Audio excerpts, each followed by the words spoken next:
Einam iš arčiau pasižiūrėti. Ten įėjimas. A ne jūsų sofa ten kūrenasi?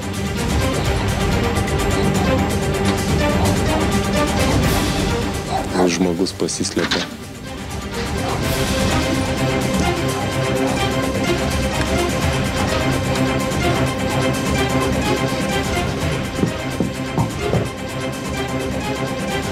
Buvo žmogus, nėra žmogaus. O sofa dega.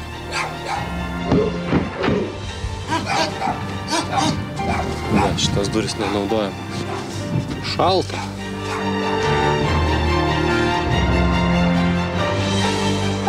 Kieno čia troba? Kas ten gyvena? Nu, gerai, troba tai troba, bet net savo kiemą negalima šiukšlių deginti. Sofos negalima deginti. Ko? Sofos. Sofos? Sofos. Tai kur dėti ją, aukšto kelią, galima užkelt. Taigi sofa priima atliekų surinkimo aikštelės.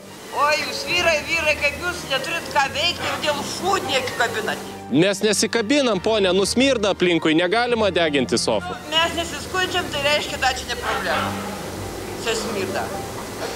Mieste, kaip žmonės sakė, vienas marių ir nenugaišta ne vienas, o kad čia pakūrens, tai baisi problema. Nu, bet mieste žmonės sofų nekūrena, žinokit. Nu, neturiu aš rastų. O tai problema. Kaip bebūtų keista, degina atlieką savo kieme. Sofos deginti negalima jokiais būdais. Sofą reikia priduoti į stambę gabaričių atliekų surinkimo aikštelę. Visos išlaidos susijusios tik su transportu. Tokios atliekos iš gyventojų priimamos visiškai nemokam.